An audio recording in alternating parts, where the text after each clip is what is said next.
আমেরিকার Epstein file ঘিরে তোলপাড় বিশ্ব। লজ্জার পরিস্থিতিতে পড়তে হয়েছে ট্রাম্পকেও। কে সেই জেফ্রি অ্যাপস্টিন?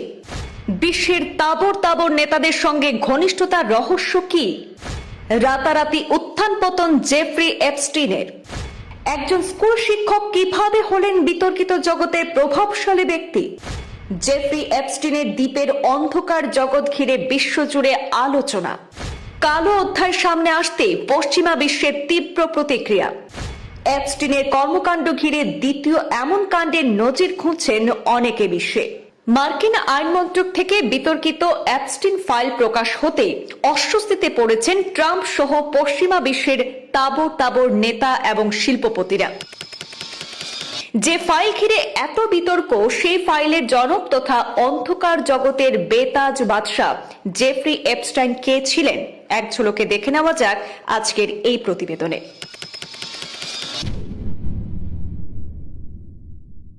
জেফ্রি অ্যাপস্টাইন ছিলেন একজন স্কুল শিক্ষক। তিনি মূলত গণিতের শিক্ষক ছিলেন, আর সেখান থেকে রাতারাতি আমেরিকান অর্থদাতা এবং দণ্ডিত যৌন অপরাধী, যার বিরুদ্ধে নারী ও মেয়েদের ধারাবাহিক যৌন পাচারের অভিযোগ আনা হয়েছিল, জেলে থাকাকালীন এবং ফেডারেল যৌন পাচারের বিচারের অপেক্ষায় থাকাকালীন জেলেই অ্যাপস্টিনের রহস্যজনক মৃত্যু ঘটে। 2019 সালে তার মৃত্যুর পর তথাকথিত অ্যাপস্টিন ফাইলগুলির বিষয়বস্তু, যার মধ্যে কার নাম এবং কোন প্রেক্ষাপটে, রাজনৈতিক মহলের উভয় পক্ষকে আলোড়িত করে তোলে। মার্কিন প্রেসিডেন্ট ডোনাল্ড ট্রাম্পের দ্বিতীয় প্রশাসনের সময় ফাইলগুলি জনসমক্ষে প্রকাশের আহ্বান জাতীয় আলোচনায় পরিণত হয়েছিল এবং অবশেষে হাজার হাজার নথি প্রকাশের ফলে অ্যাপস্টিনের কর্মকাণ্ড এবং শক্তিশালী ব্যক্তিত্বদের সাথে তার সংযোগ নিয়ে বিতর্ক আরও তীব্র হয়ে ওঠে। অর্থায়নে কেরিয়ার এবং ধনী ও ক্ষমতাবানদের সাথে সংযোগ ছিল অ্যাপস্টিনের। নিজের নির্জন নিরাপত্তা নিয়ে সংশয়হীন দ্বীপে স্বর্গীয় আনন্দ দেওয়ার নাম করে জালে ফাঁসিয়ে কাবু করতে ওস্তাদ ছিল অন্ধকার জগতের ডন জেফ্রি অ্যাপস্টিন। 2005 সালে পাম বিচে প্রথমবারের মতো অ্যাপস্টিনের বিরুদ্ধে মেয়েদের যৌন নির্যাতনের অভিযোগ আনা হয়। পুলিশকে একজন মহিলার দ্বারা সতর্ক করা হয়, যিনি দাবি করেন যে তার 14 বছর বয়সী সৎ মেয়ে জেফ নামে এক ধনী ব্যক্তির দ্বারা যৌন নির্যাতনের শিকার হয়েছে। অভিযোগ ওঠে, গরিব পরিবারের এবং সুদর্শন কিশোরীদের বেশিরভাগকে শুধুমাত্র মাসাজ করার কাজের কথা বলে মোটা পারিশ্রমিকের জালে ফাঁসিয়ে সেই দ্বীপে নিয়ে আটকে রেখে চলত সব অনৈতিক কার্যকলাপ।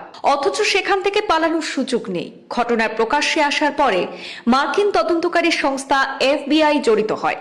আরও অভিযোগ সামনে আসতে শুরু করে এবং ফ্লোরিডার দক্ষিণাঞ্চলীয় জেলার এবং পরবর্তীতে রাষ্ট্রপতি ট্রাম্পের প্রথম মেয়াদে শ্রম সচিব মার্কিন আইনজীবী আলেকজান্ডার অ্যাকোস্টা যখন একটি ফৌজদারি মামলা তৈরি করতে শুরু করেন, তখন অভিযুক্তদের সংখ্যা প্রায় 40 জনে পৌঁছে যায়। 2008 সালে ফেডারেল সরকার একটি আবেদন চুক্তিতে প্রবেশ করে, যেখানে অ্যাপস্টিনের বিরুদ্ধে ফেডারেল অপরাধের অভিযোগ আনা হয়নি, তবে পতিতাবৃত্তির জন্য প্ররোচনা এবং একজন নাবালিকাকে পতিতাবৃত্তির জন্য প্ররোচিত করার বিরুদ্ধে রাষ্ট্রীয় আইন লঙ্ঘনের দুটি অভিযোগে দোষী সাব্যস্ত হন।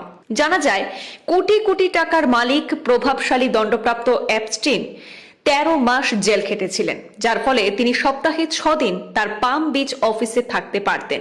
বন্ধু অ্যাকোস্টার মাধ্যমে বিশেষ আর্থিক চুক্তির সেই চুক্তিটি আইনি বিচারে নমনীয়তার অভিযোগ উঠলে গোয়েন্দা তদন্ত হয় এবং অভিযোগ প্রমাণিত হয়, আরেকটি ফেডারেল মামলা রুজু হয় এবং গ্রেপ্তার করে জেলে পাঠানো হয় তাকে। পরবর্তী সময় 2019 সালে জেলেই ঝুলন্ত অবস্থায় উদ্ধার হয় জেফ্রি অ্যাপস্টিনের দেহ। মৃত্যুর পর তথাকথিত অ্যাপস্টিন ফাইল বা তার বিরুদ্ধে তদন্ত সম্পর্কিত নথি আগ্রহের বিষয় হয়ে ওঠে এবং 2024 সালের রাষ্ট্রপতি প্রচারণার আলোচনার বিষয় হয়ে ওঠে। ক্ষমতায় আসার পর ট্রাম্প ফাইল প্রকাশের বিষয়ে পদক্ষেপ নিতে ধীর গতি দেখিয়েছিলেন। ফাইল প্রকাশ ইস্যুতে মার্কিন সংসদে রাজনৈতিক চাপানুতো শুরু হলে শাসক বিরোধী রিপাবলিকান এবং ডেমোক্রেটিক উভয় দলের ভোটাভুটিতে পাশ হয়ে গেল। শেষ পর্যন্ত 2 দফায় ফাইলের আংশিক প্রকাশ হতেই বিশ্বজুড়ে আলোড়ন সৃষ্টি হয়েছে। প্রসঙ্গত, অ্যাপস্টিনের বিরুদ্ধে ওঠা যৌন অপরাধের সংক্রান্ত অভিযোগে আলোচিত private island little Saint James, যা এখন আন্তর্জাতিক সংবাদ মাধ্যমে বিশেষভাবে আলোচনায় রয়েছে। তার কারণ জেফ্রি অ্যাপস্টিনের মালিকানাধীন এই প্রাইভেট আইল্যান্ড ঘিরে ওঠা গুরুতর অভিযোগ এবং তদন্ত সংক্রান্ত নানা তথ্য। বিভিন্ন প্রতিবেদনে বলা হয়েছে সেখানে অপ্রাপ্ত বয়স্কদের নিয়ে বেআইনি কর্মকাণ্ডের অভিযোগ উঠেছিল এবং এই বিষয়টি পশ্চিমা বিশ্বের একাংশ প্রভাবশালী ব্যক্তি, সেলিব্রিটি ও রাজনীতিকদের নামের সঙ্গে যুক্ত করে আলোচনায় আসে। এই প্রেক্ষিতে মার্কিন প্রেসিডেন্ট ডোনাল্ড ট্রাম্পের নাম নিয়েও আন্তর্জাতিক মহলে আলোচনা হয়েছে। মুখোশধারীরা এই প্রাকৃতিক সৌন্দর্যের লীলাভূমিকে ঘিরে যেসব অকল্পনীয় এবং গুরুতর ঘটনা সংঘটিত করে তা এক কথায় নজিরবিহীন বলে উল্লেখ করা হচ্ছে। আয়তনে প্রায় 70 থেকে 75 একর, চারদিক ঘেরা স্বচ্ছ নীল জল আর পাহাড়ি ঢালে গড়া এই দ্বীপটি দূর থেকে দেখলে নিখাদ এক নির্জন স্বর্গীয় স্থান বলেই মনে হয়, কিন্তু এর আড়ালেই চলত যত সব ভণ্ডামি আর অমানবিক কর্মকাণ্ড। জেফ্রি অ্যাপস্টিন একটি নাম যা আজ শুধুই একজন ব্যক্তিকে বোঝায় না, বরং ক্ষমতা, অর্থ আর প্রভাবের জটিল জালকে সামনে এনে দাঁড় করিয়েছে।